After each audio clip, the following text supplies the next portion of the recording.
Have you ever felt like you're navigating your life the way you drive down a mountain road in just incredibly thick fog? Oh, gripping the steering wheel for dear life. Right.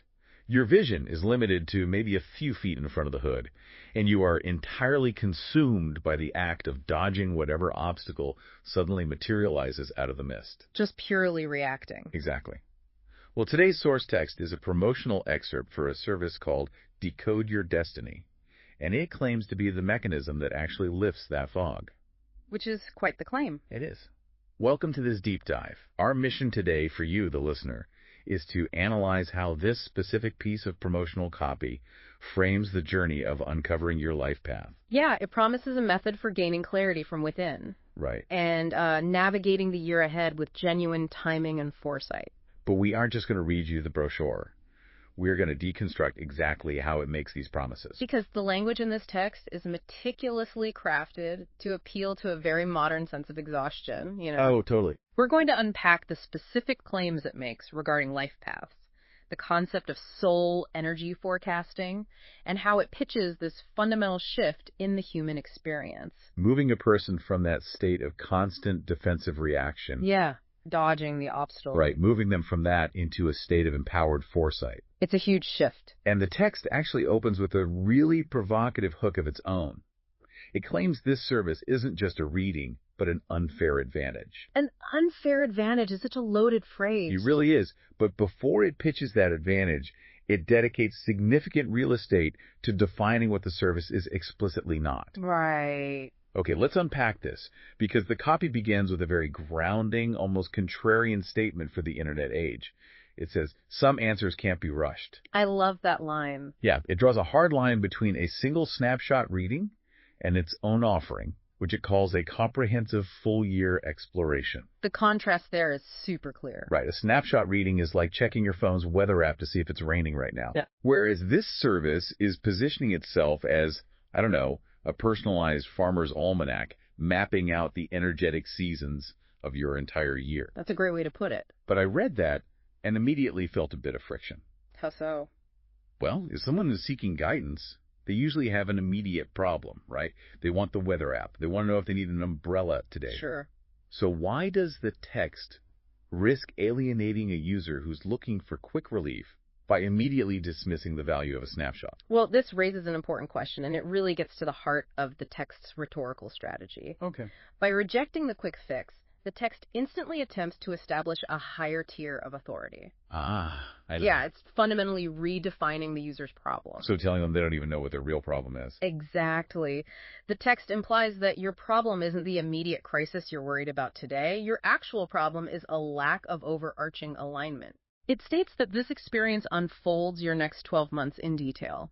And, the word unfolds is doing a lot of heavy lifting there. It really is. It sounds like a process. Right. It suggests that genuine clarity about a life path is not a static object you can just take a Polaroid of and fully comprehend. Right. It's moving. The text is arguing that human energy and destiny are dynamic, ongoing processes.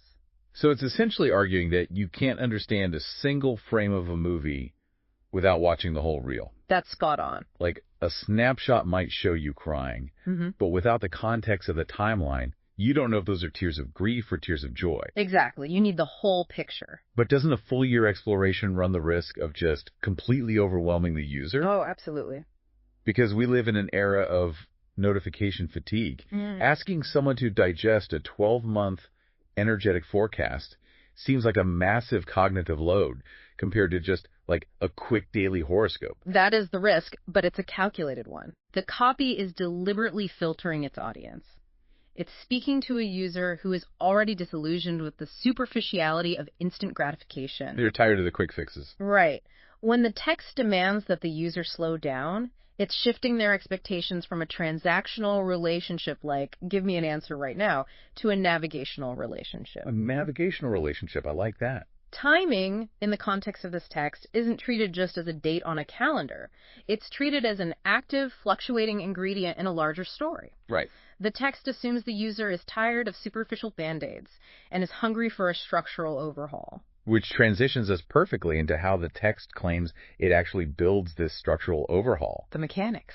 Yes, the mechanics of personalization outlined in the copy are highly specific. They are? It instructs the user to upload your photo and states that within 72 hours, they will receive a personalized report designed to guide them. So specific. And it heavily emphasizes that this report is delivered to you alone and crafted specifically for you. Emphasizing that uniqueness. Let's look at the photo requirement first. Yeah, that's fascinating. In a digital landscape where personalization usually just means an algorithm scraping your search history or asking for your birth time, requiring a user to upload a photograph feels deeply visceral. It's physical. It's almost invasive, honestly. How does the text leverage that physical requirement to validate its claim of exclusivity? Well, the vulnerability you just pointed out is the exact mechanism of validation. Okay. In a purely digital space, we operate as abstractions. We're usernames, data points, birth dates. Just numbers in a spreadsheet. Exactly. A photograph pierces through that digital abstraction. It is profoundly tethered to your physical, unique self. Right. It's literally your face.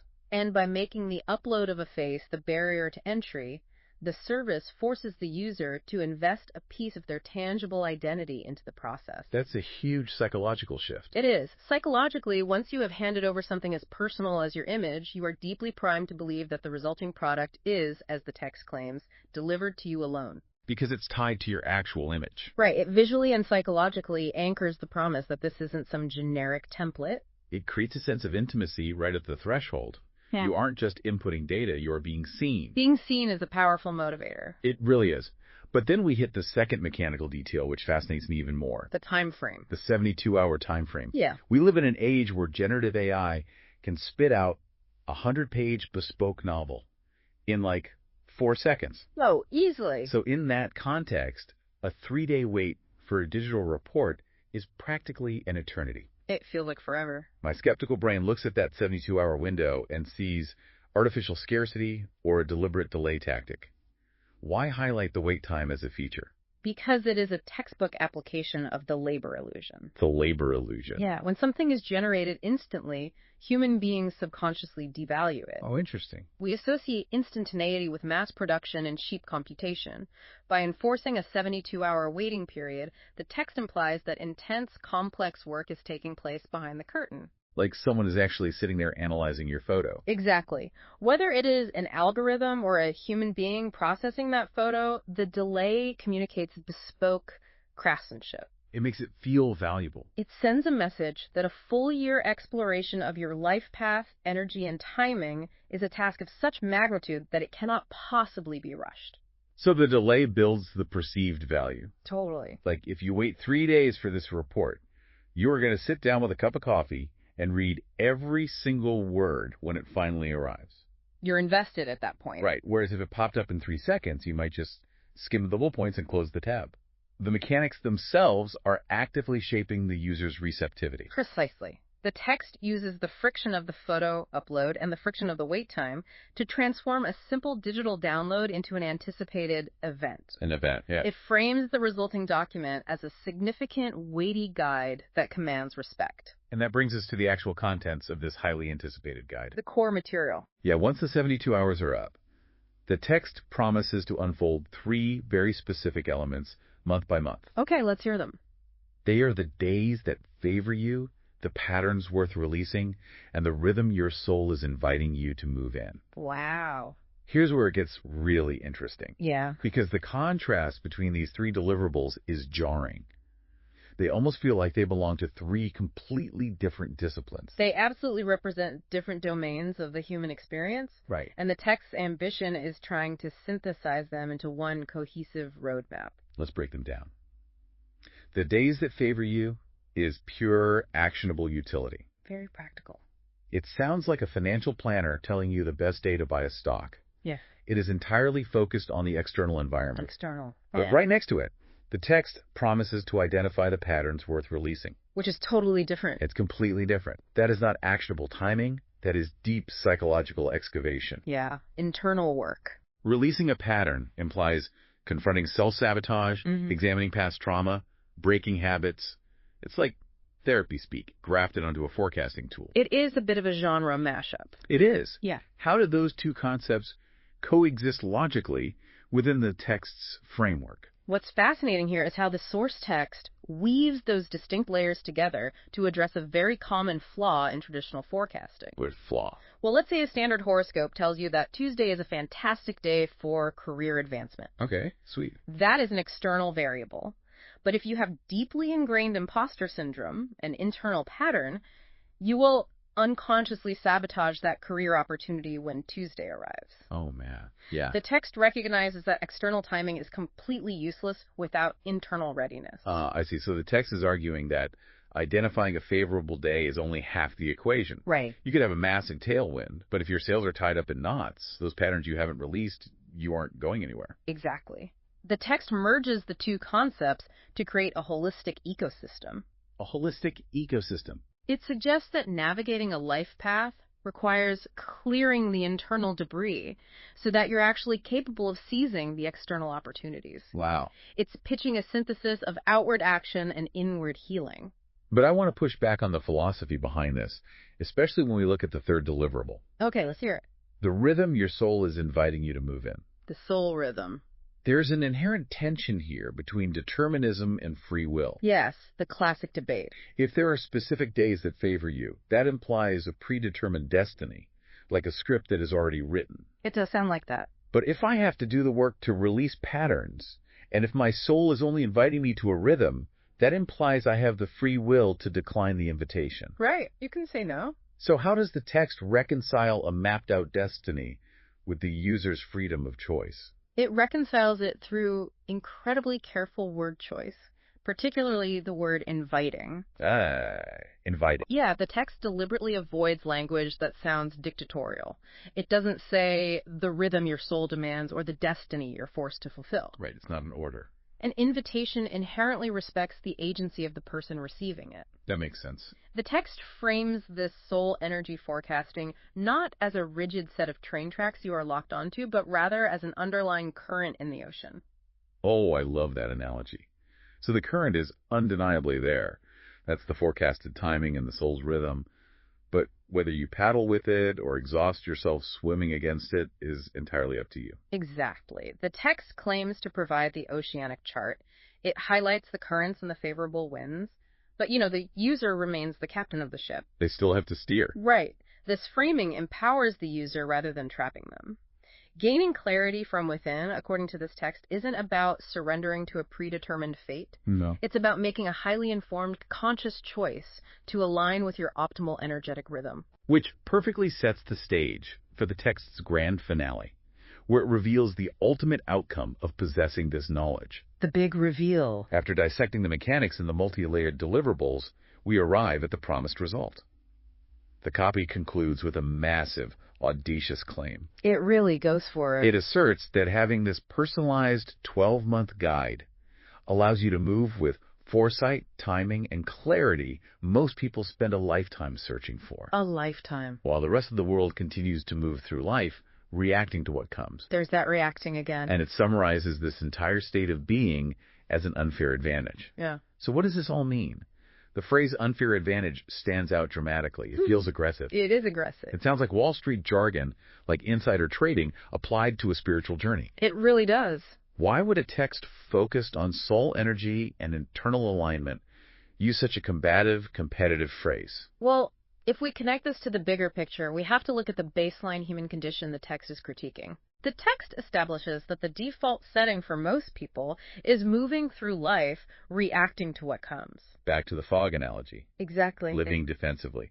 Just waiting for the next crisis to materialize out of the mist so you can swerve. Yes. When a person is locked in a purely reactive state, their cognitive and emotional resources are entirely consumed by managing the unexpected. They're just putting out fires all day. Exactly. There is no surplus energy left over to strategize, to heal, or to consciously align with any deeper purpose. That's exhausting just to think about. The text taps into a very real, very modern sense of systemic exhaustion. People are tired of playing defense. So by contrasting that exhaustion with foresight, timing, and clarity, the text is fundamentally selling a transition from defense to offense. That's it. It's telling the user that they don't have to be the pinball bouncing frantically off the bumpers anymore. They can be the one aiming the shot. And that is why the rhetoric escalates to the phrase unfair advantage. Oh, I see. The text isn't necessarily arguing that you are in a vicious competition against your neighbors to hoard spirituality. Right. Rather, it's making a philosophical argument about the rarity of true proactive living. It's just so rare. The text claims that operating with genuine foresight, actually knowing when to act and what internal baggage to drop, is so exceptionally rare that possessing those tools feels like a cheat code for reality. It's appealing to the user's desire for exceptionalism. Absolutely. The text says most people will spend their entire lives merely reacting, searching in vain for this clarity. But you, the person reading this copy, who uploads the photo and waits the 72 hours, will be elevated above that daily chaos. It strokes the ego, certainly, but it also validates a deep-seated frustration. Yeah, that makes sense. The copy implies that life shouldn't have to be an endless string of chaotic reactions. It shouldn't be so hard. Right. By positioning its forecast as an unfair advantage, the text claims to offer an antidote to the chaos. A way out. It elevates the service from a simple tool of self-reflection into a powerful strategic asset. Wow. It promises that connecting with your inner being isn't just about feeling peaceful. It's actually a tactical mechanism for navigating the physical world more effectively than the average person. This has been a fascinating exercise in decoding the language of destiny and modern self-discovery. It really has. We've traced how this promotional text for Decode Your Destiny carefully constructs its argument step by step. Yeah. It starts by subverting our expectation for instant digital gratification, framing a quick snapshot as vastly inferior to a deeply considered dynamic, full-year exploration of timing and energy. And from there, we analyzed the mechanics of its personalization. Right. We saw how the requirement of a physical photograph and a deliberate 72-hour waiting period act as psychological anchors. They really lock you in. They do, enforcing the idea of bespoke craftsmanship and ensuring the user feels intimately connected to the process before the report even arrives. And then we explored the fascinating friction within the deliverables themselves. The mashup. Yeah, how the text attempts to weave together actionable external timing, like the days that favor you, with deep internal psychological work, like recognizing the patterns you need to release. Right. And it softens the blow of determinism by framing the entire journey as an invitation from your soul, which preserves the user's free will. The captain of the ship. Exactly. Ultimately, the core thesis of this text boils down to a stark dichotomy. It claims you have a choice between spending your life blindly reacting to external circumstances or acquiring a roadmap that grants you the unfair advantage of proactive foresight. It challenges the reader to deeply consider how much of their daily existence is spent merely fielding the unexpected rather than moving with intention. And that brings us to a final thought for you to take away today. We've talked extensively about the fog lifting and the mechanics of this promised clarity. But I want you to step away from the marketing copy for a second and really consider the practical implications of its premise in your own life. Yeah, if you woke up tomorrow and actually possessed the unfair advantage described in this text, The cheat code. the cheat code, if you genuinely held a flawless map detailing the exact days that favored you, the specific self-sabotaging patterns you needed to drop, and the exact rhythm your soul was inviting you to follow for the next 12 months. It's a lot of power. How would the very first decision you make tomorrow morning change compared to a lifetime of simply reacting to whatever the day throws at you? If the fog was entirely gone, would you finally let go of the steering wheel and enjoy the view? It's something to chew on as you navigate your own winding road. Until next time, keep looking past the fog.